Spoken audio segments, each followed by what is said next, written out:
Hi everyone, my name's Louise Pearson from Louise Pearson Counselling, and I'm wanting to give you some strategies about coping when you're the one with a life-limiting illness, because it can be a pretty lonely place, or so I have found.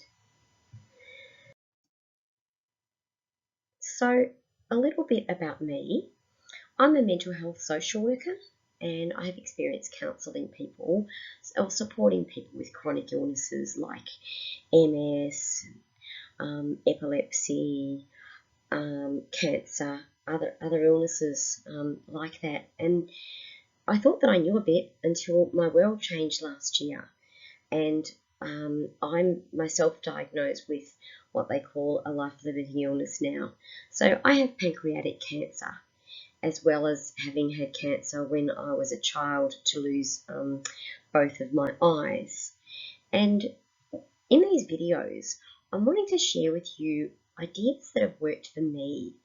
They're not necessarily going to work for you, but when I went looking, I could find very little out there about how to cope when you're the one with it. You can read the survival stories or listen to the survival stories, and you can hear the terrible statistics for something like pancreatic cancer.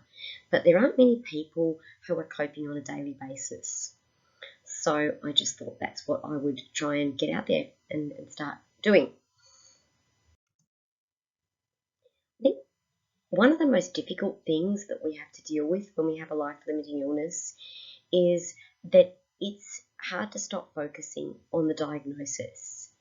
It's hard to stop yourself from thinking, will this be the last time I do this?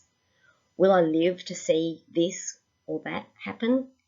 And, that can be big things, from will I see my child married to, will I see the Olympics come back to Australia?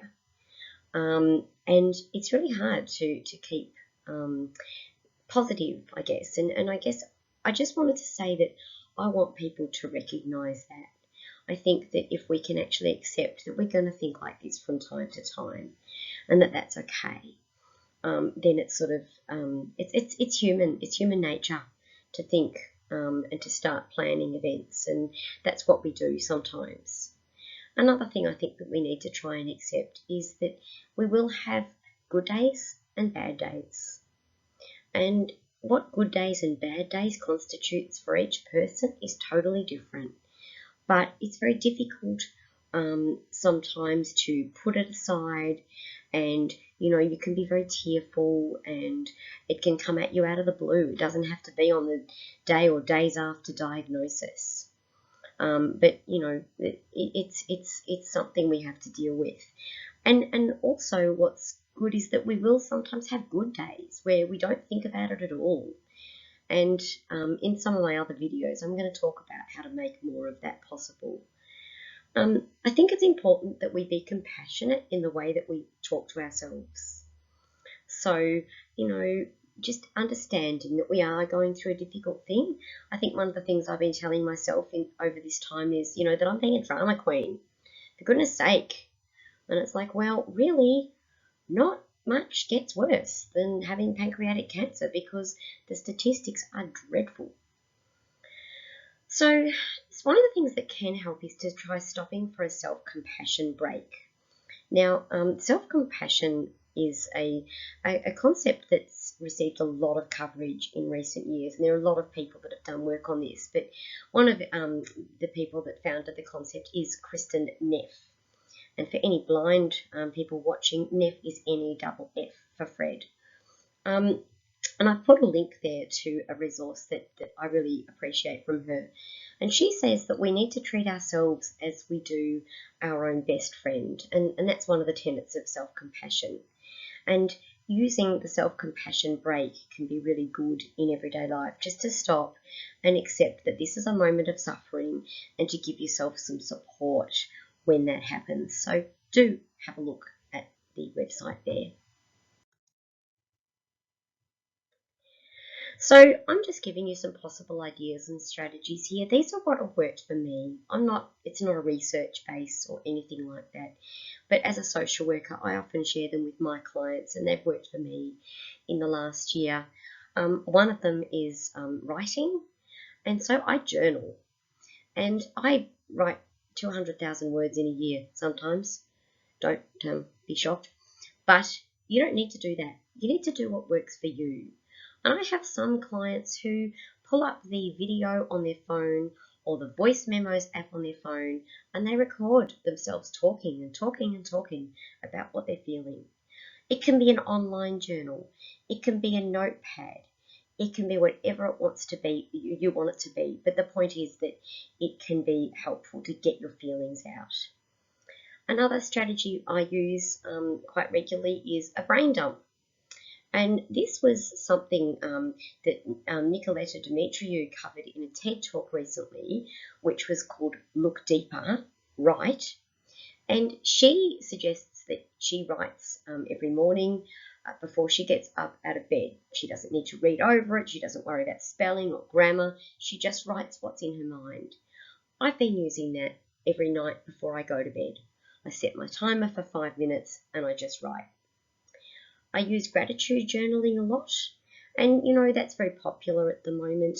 One of the things that I started doing was writing down 10 things every day that were making me grateful during my chemotherapy treatment. And it might have been for my cousin Gail, who was driving me. It might have been for my wonderful parents who moved into my house. It might have been because I liked the taste of coffee. It didn't have to be big things. Another strategy that I use a lot is music. So I play music which suits my mood. And sometimes that'll be sad songs. You want to cry? Get out Terry Jack's old song, Seasons in the Sun. We had joy, we had fun, we had seasons in the sun. Or Billy Joel's, This is a Time to Remember, because it will not last forever. If you're someone that likes vocals, if you're someone that feels the pull of music, that's a good thing to do. I created an Apple playlist, Apple Music playlist, I should say, called From Disaster to Recovery, which was my journey through cancer.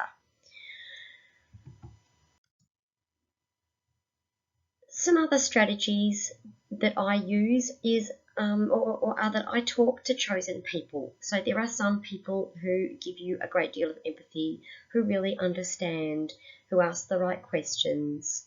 And I'm going to do another video soon about talking to people because I think it's something that we need support with. But look for those people in your life. When I have energy, I run with it. If suddenly I feel the urge to, clean up that part of the kitchen or go through stuff in my garage or get things done, I go with it. I don't question myself. I just go and get it done because my life is not cancer. I'm still seeing clients. I'm still working. There's lots to do. I exercise where I can, and I really can't recommend that highly enough. Get out there and walk. Swim if you can. Do whatever you can, but you might be feeling down. You step outside, you go for a walk. I'm lucky enough to have a guide dog to walk with, and things are a lot better. And of course, sometimes I cry at the silliest things. I was having a party recently in my house, and I was in the middle of the party, and I thought, oh my goodness, will this be the last party in this house under my reign? No, I don't think it will be now, but that was what I was thinking about at the time. So you need to accept that in yourself, and that sometimes having a cry really does help. So just to say, keep watching for more of these videos. If you found this helpful, please subscribe and press like.